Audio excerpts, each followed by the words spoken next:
So, you love green tea, but you're not quite sure about this matcha versus sencha business? This video will clear up any confusion you may have about matcha and loose leaf green tea.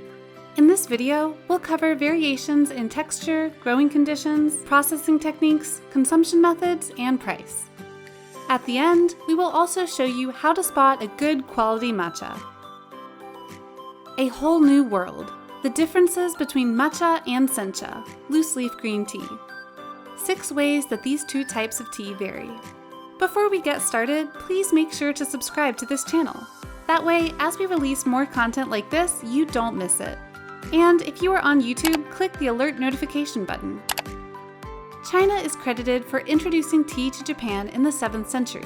Since then, a unique tea culture has evolved. A variety of different cultivation methods have matured and expanded over time to provide customers with the best tea available. 2 of the most well-known examples of this are matcha and sencha. Difference number 1. Matcha is a powder and loose leaf is not. While loose leaf sencha and matcha are both derived from the same plant species, Camellia sinensis, the end texture, shape, and consistency are completely different. Matcha is a very fine stone ground powder, whereas sencha comes in rolled loose leaf form. Difference number 2. Matcha and sencha are grown in different conditions. Green tea plants that are cultivated for loose leaf steeping purposes are grown in direct sunlight. On the other hand, plants grown for matcha are grown in the shade just before they are harvested. Interestingly enough, this method is believed to have been discovered by accident when Japanese tea farmers covered up the tea leaves to prevent them from freezing in the winter. High-grade matcha is grown in almost complete darkness. Covering matcha plants with straw, bamboo mats, or vinyl tarps increases the amount of chlorophyll in the leaves, giving them their deep green color. Not only does this method of slowing down photosynthesis increase the chlorophyll content, it also increases the amino acid content, giving quality matcha its distinct umami flavor. The idea behind this is to starve the plant so they crave more sunlight.